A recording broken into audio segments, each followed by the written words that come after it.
Yes. Welcome back to One Piece Anime Review episode 282.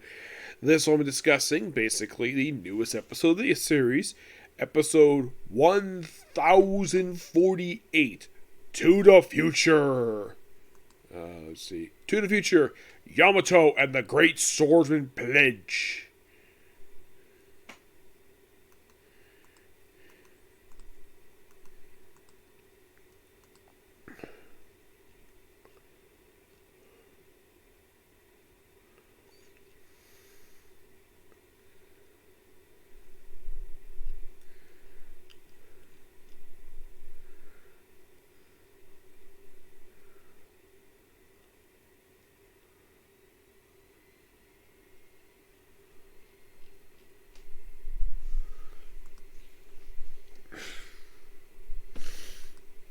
So, basically, we start this episode off, we left off last time, where Luffy is trying to ride on Momo.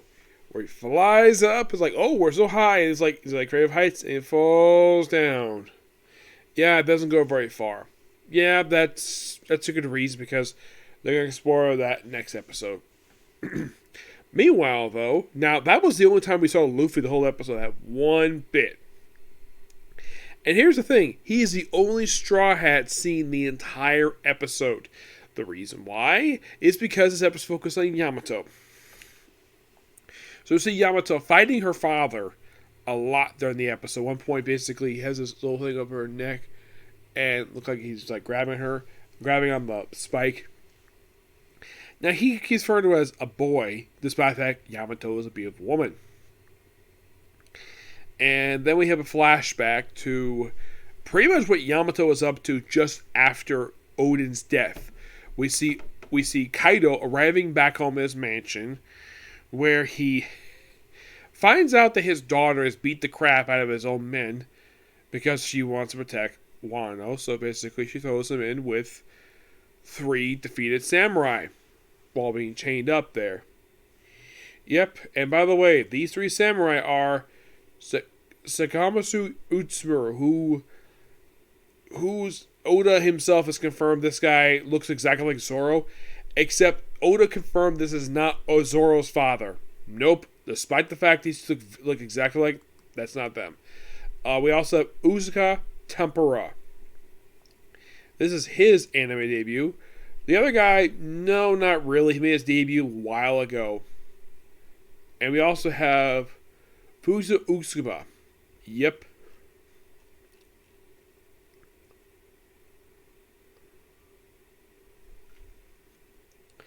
Yeah, so the guy who looks like Zoro, Ushimaru, yeah, he first have a so because apparently he's 3 daimyos who defied Kaido, and they lost. Yes, they lost the fight. So put in this cave, and of course they're giving a meal for one person. And Yamato's idiot because she's the youngest of the 3. And then of course she, well, obviously a samurai, of course they kind of spar a bit, and of course she wants to read a book. What book, you might ask? And they're shocked the fact that she has this. Odin's Travel Journal. And they're like, where'd you get that? At the foot of Odin's castle. Yeah. So, wait. Okay, so pretty much this episode does explain where she got that from. Because she just miraculously had it when she first showed up, when she first met Luffy. And she was taught how to read that book, because basically the kaiju are basically very difficult to read. So these 3 taught her how to read it. We get sort of a recap of, well, a little bit of the flashback which happened prior to this. Which they start off with basically when Odin joins the Roger's crew, and the little adventures they have after. Which, okay, that's actually quite cool. There was a little more, it's not like they use full-on stock footage. They use sort of a cartoonish, like, very artistic style. Excuse me. When they do this flashback stuff, which I thought was really cool. This is a flashback within a flashback. That was really nice. And of course, the Fantasy Journal, she of course is asleep. but they want her to continue to live, so they proceed to take the swords they have, which, by the way, Ushru knows armored hockey. Yes, he knows armored hockey. So him and Irutudamio proceed to slice up the big stone of the secret cave, referred to as, and they proceed to get killed off screen. And then we jump back to present day where Yamato is continuing to fight her father. And that's pretty much the episode in a nutshell. I love this episode. I think definitely it's a good character piece for Yamato. So it's another episode focused on her. We've already had another episode focused on her. We're focused on how she met Ace about a few years prior to events of the series. I believe I remember correctly that Ace came to Wano because he was looking for Blackbeard. That was their period of time. He was like Blackbeard, which of course the Ace light novels didn't cover that because the anime was going to cover it. So I guess the people who wrote the Ace's story light novels, they say I read that they chose not to cover that because the anime is covers. Why we cover everything twice?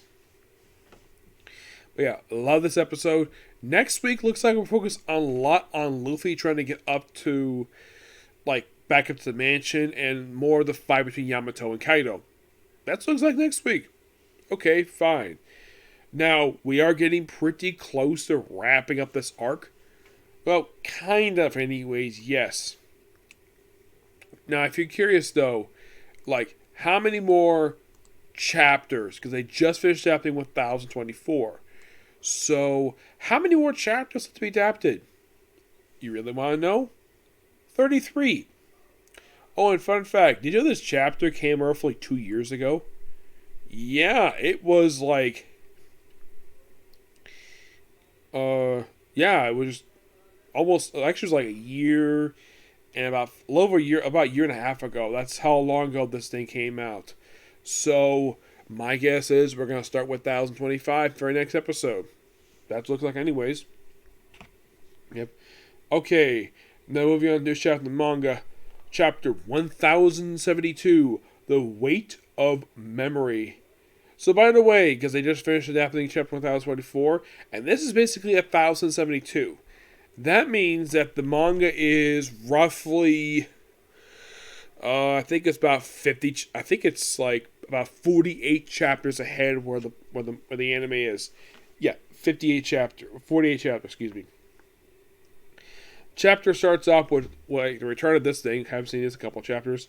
The Germa-Sictix Emotions Incursion, Volume 28, Mass Production, Weapons of Slaughter. What we see looks like Queen, Caesar Clown, and Judge in a flashback. It looks like Caesar's holding a devil fruit. We see Queen holding some beakers of chemistry, and we see looks like Judge with some kind of spear. Yeah, that's what we get for the cover story here. So the chapter starts off basically with Bonnie, where she's acting like a little girl because basically it's a different power, because she could just from the older lady or younger, she could be that's a different power. I think I broke a bone. And of course, folks and then of course she turns him back to a child, which he doesn't like that very much. Is oh no, give me back my material. I'm supposed to shine my age. Why'd you kill his father? Yes, the question, why'd you kill his father? Mind if I tell you, then you. And then we see, for some reason, we cut to Kuma climbing a wall. Yes. Because I promised to Kuma, I promised to know to the reason why. If you had a good reason to kill my father, then tell me why. You think I'm going to... No, not at all. Please let me down.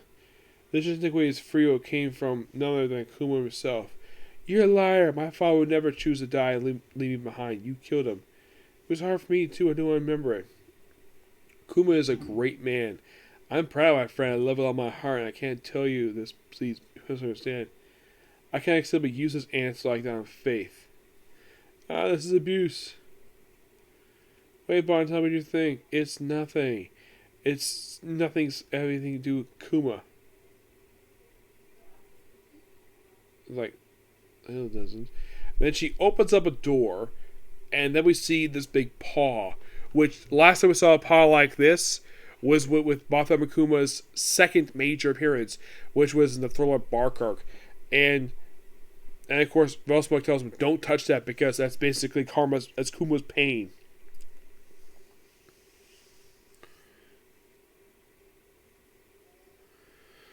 And of course, there's a flashback of Vessel talking to. Oh my god, seriously. Really bad time my dad has.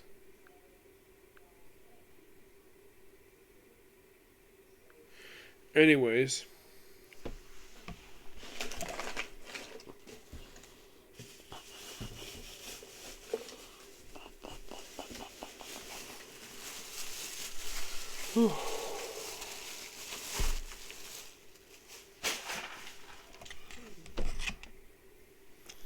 Okay. So basically, it tells them your powers take pain, supposedly invisible, take it form, take off fossils or others, like siphoning from nervous system. Yeah, it's kind of hard. Really, to embarrass himself. Does, of course, don't touch that.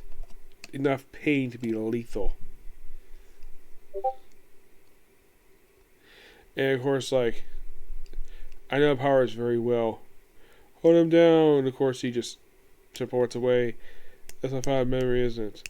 And we come back to the outside, and we see the Swordsman clones basically just worried about what's going on down below.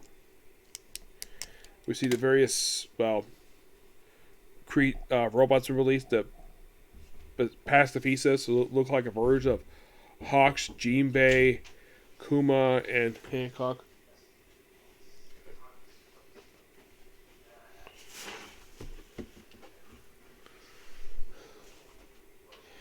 Which I'm surprised Luffy doesn't point out, though, the fact that this one looks like Hancock. Yep. And of course, like, Sanji basically says, some Masa deadline just we reach One Piece. Going to, this is trouble with the whole crew. Yes, said I'll be loyal to all Bobby's orders. However, though. Yep. So then we have Brook fighting Kaku for the first time. Which, here's the thing. The last time Zoro fought this guy was way back in Eddie's lobby. And Brook's like, what? Why does he look like that? And Zoro says, he's supposed to be a giraffe. But he didn't look quite like that before. Cut him down, though. He'll be dead like anybody else. And of course, Kaku's like, assuming you can cut me, Roronoa. Hand of the ship book. Got it. Nose pistol. And they brawl. I just got enough fighting up pointy, wriggling things. Like at this point, I'm getting tired.